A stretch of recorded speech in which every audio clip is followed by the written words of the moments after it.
ต่อมาเราจะมาแก้ข้อที่11กันเลยข้อ11เพื่อนให้มาในบทโจทย์เพื่อนให้มาแวนกลมอันหนึงมีระยะสุม f เพื่อนกำหนดเอาวัตถุจริงแมน ab เท่ากับ2เซนวางตั้งฉากกับแกนต้นและห่างจากขอบแวนเท่ากับ20อันระยะห่างของวัตถุเท่ากับ20เซน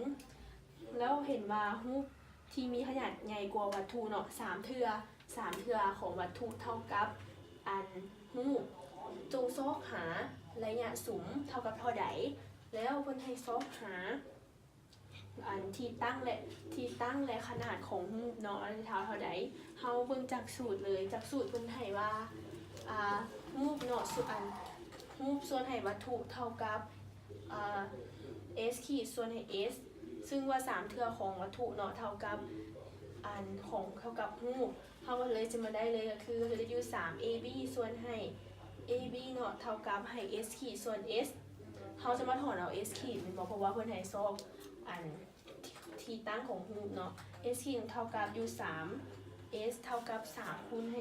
20 s ขีดเขาจะได้อยู่60เซนจากเขาอยู่ว่า3เทื่อของวัตถุเท่ากับ a ขีด b ขีดจะได้อยู่เขาก็มาถันทอนเขาจะได้อยู่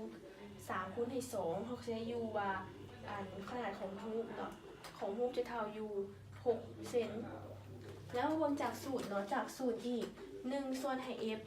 ระยะสุมเท่ากับ1ส่วนให้ s บวกให้1ส่วนให้ s ขีดเขามาถอนเอา f ร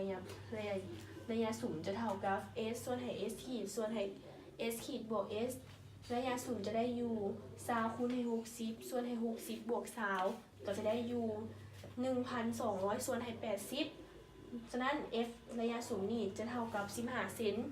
ฉะนั้นเราจะได้อยู่ระยะสุม f เท่ากับ15เซน s ขีดเท่ากับ60เซนแล้วก็ a ขีด b ขีดเท่ากับ6เซนโดยเจ้า